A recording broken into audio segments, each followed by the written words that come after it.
What is going on, everyone? I'm here in the middle of the Mediterranean Sea. Right behind me is the set town of Avalon. It's on Catalina Island. I'm actually off the shore of Long Beach, California, which is south of LAX or Los Angeles. So that's Avalon. I wasn't getting off the boat, but then I heard something and I thought I needed to investigate. I needed to find them.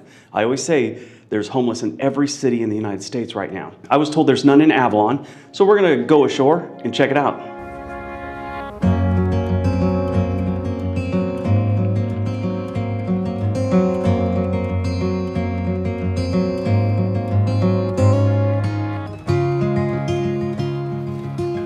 If you've ever stared off the coast of Southern California and wondered what's out there besides smog and sea lions, the answer is Santa Catalina Island, or if you're from this area, it's just Catalina Island. Just 22 miles off the coast of Los Angeles, Catalina feels like another planet, or at least a very strange and beautiful suburb that drifted away from the mainland back in the 1920s and never really looked back. Santa Catalina Island has been around for a while, and when I say a while, it's been thousands and thousands of years. It was originally inhabited by Native Americans. They fished, traded, and probably appreciated the island's beauty before it became a vacation spot for people trying to escape Los Angeles traffic. Fast forward to the early 20th century and enter William Wrigley Jr., the chewing gum dude. In 1919, he bought a controlling interest of the island because, why not? You got a bunch of money. When you've sold enough gum to cover a small country in spearmint, apparently buying an island becomes your next move. These days they build spaceships and they go to space. Wrigley didn't just sit on it like a trophy. He developed Avalon, the island's main city, built infrastructure, added a casino, no gambling though, just a massive ballroom and theater, and tried to turn Catalina into Southern California's version of a Mediterranean resort. And honestly, he kind of pulled it off. Today the Wrigley family's legacy is still all over the island. The Catalina Island Conservatory, which owns and protects about 80% of the land, was founded with the help of the Wrigleys. That means no mega resorts, no suburban sprawl, and no tacky strip malls. Just wild hills, ocean views, and golf carts putting around quaint little streets.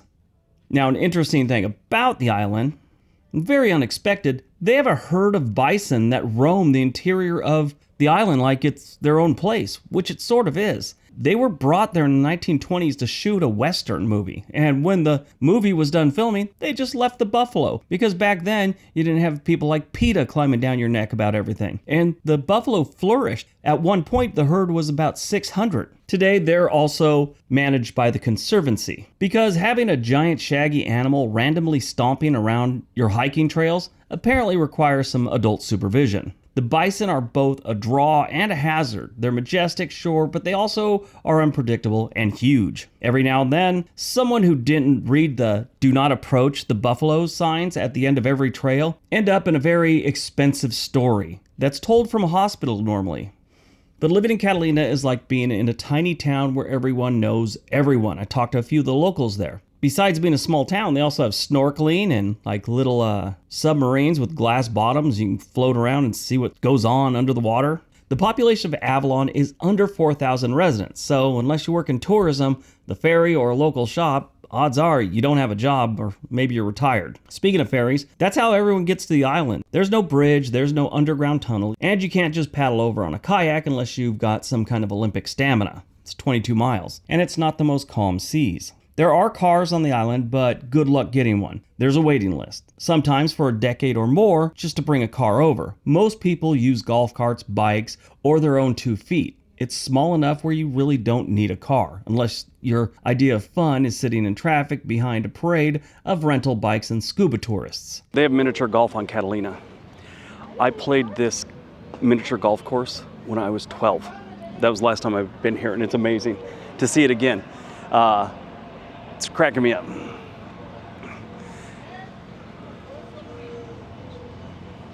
I just total nostalgia thing going on right now with this golf course. I just can't believe I've been here again. All right, moving on. Now here's the meat and potatoes of it and why I actually took the day off and went to Catalina. The homeless. It's practically non-existent. You will almost never see homeless people because most of the time they don't have any. I talked to one of the local guys, and he said they have 2 right now, he thinks. He said there was 3, but one of them may have left the island, he said. And they stay off in this industrial area. But it's a tight-knit small town, which means there's not much room for you to slip through the cracks. You can't live here anonymously. There's also limited housing in general, and the cost of living is sky high, so if you can't afford to live here, the island doesn't have the resources or infrastructure to support you. No big shelters, no low-income housing programs, no street corners to quietly disappear into. It's not a great place to fall through social safety nets because there's no real net here at all. Now, me growing up in this area, I'd been to Catalina a few times. And if nothing else, it's proof chewing gum money can build something more than cavities. It can build an entire island utopia. Another interesting fact about Catalina and the Wrigley family is they owned the Chicago Cubs forever. And this was the site of their spring training from the early 1900s to sometime in the 50s. I'll check on the date. So I just looked it up. Yeah, the Chicago Cubs actually did their spring training here from 1921 to 1951. Except during the wartime. They canceled it then, like everything else. I don't think there was any baseball for like 2 years during World War II. So another interesting tidbit about Catalina Island is George Patton, the general. I read in his biography that he used to vacation here and his family had some land or something like that. So it's got a lot of history on this island. Franciscan friars tried to set up a missionary here, but they eventually canceled it or quit because there was no fresh water and a few other things. But this is the downtown area. This is where all the tourists get off and come get some food.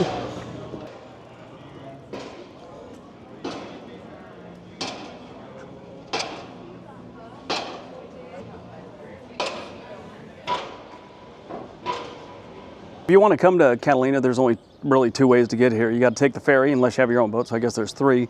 And then they've got a small airport that's on the top of one of these hills. And I've never flown in here, but I hear the landing and takeoff is quite an adventure. So yeah, there's that.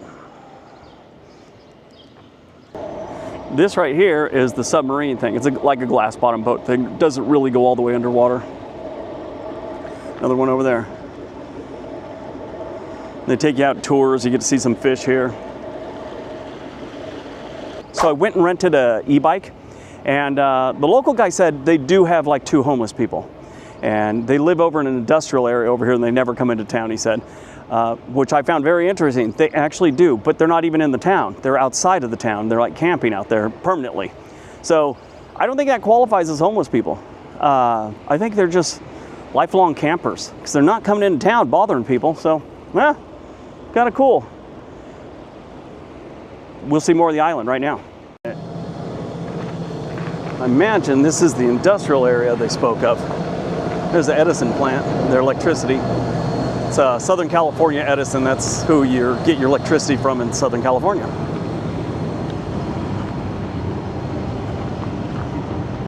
If you ever get a chance to get to Catalina, make sure you rent the e-bike or golf course, and they give you this route to take. You're not going to be, going to the dark side of the island. It's just a few miles that take you up into the hills so you can get a nice view, see a couple other things. It was kind of nice. I ran into a few pockets of homes while I was up there. It's like they go into the little draws here between hills. They all look pretty decent, even though some of them were trailer parks. Still look decent. That, by the way, was the first time I had ever been to the industrial side of Catalina Island. Now, granted, I've been here total, and I don't know, maybe 20-something years. My wife and the kids came over. I had to work one time when we lived in Redondo, and the waves got too big to come back. They had to spend the night. They weren't planning on it, but they had to find a hotel room and spend the night. They missed school the next day. They came on a Sunday.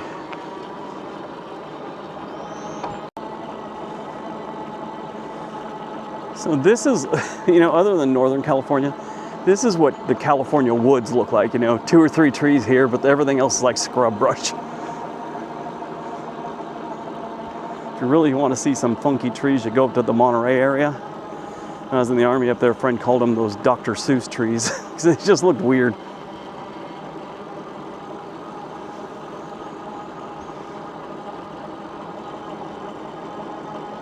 How you doing? Now, as far as a couple of their important stats, their cost of living is kind of high, 74% above the national average, but their crime is 31% lower than the national average.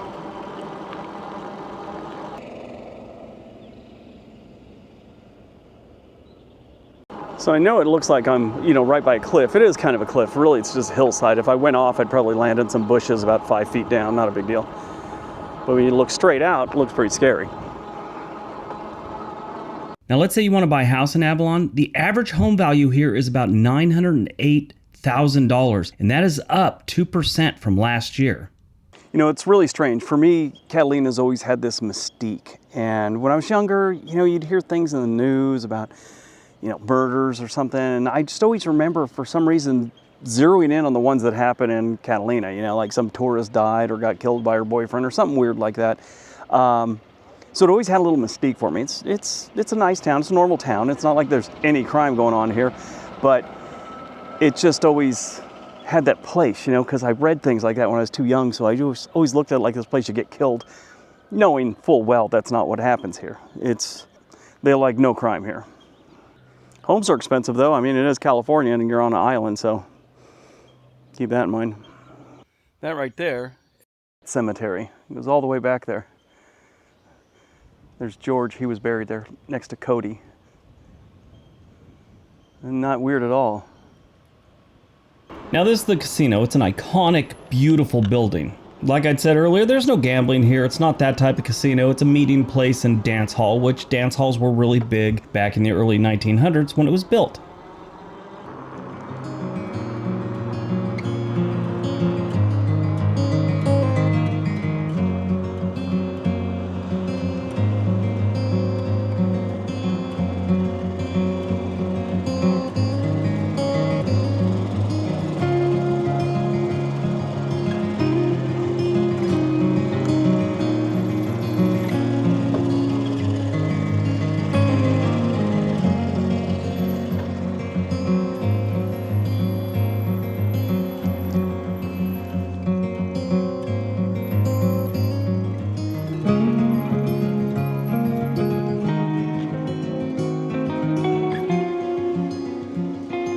How you doing?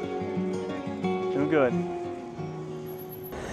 So that ends this day in Santa Catalina Island. Yeah, it's a lot nicer since the last time I was here. They've done some work to it. It looks beautiful. And if you're ever in the area, come visit. You won't find any homeless. So yeah, Avalon has no homeless people. There's a bunch of factors as to why they don't. The biggest one is they're an island. They can't roam from city to city. I mean, if you're having a hard time making it in Los Angeles, you could move your way down to one of the suburbs, or if you're in Portland, you can move down to Eugene, something like that. They got to get on a ferry. If they don't have money to get on a ferry, how are they going to get off the island? I'm sure, actually, if they're homeless, they're living there, the city would give them a ticket. But, there's a bunch of extra steps. You just can't move freely, so who wants to be homeless there? I mean, nobody wants to be homeless, but you're going to gauge where you can go and, where you shouldn't go. And this is one that people shouldn't go to. There's no resources. There's no way to get on and off the island unless you have the money for it. And homeless people tend to not have money. But yeah, it's just the freedom and the restriction to one city, that's a very small city, to get the help you may need. All right, everyone. Hope you enjoyed the video. It's a little bit different. We'll see you next time. Be nice to each other.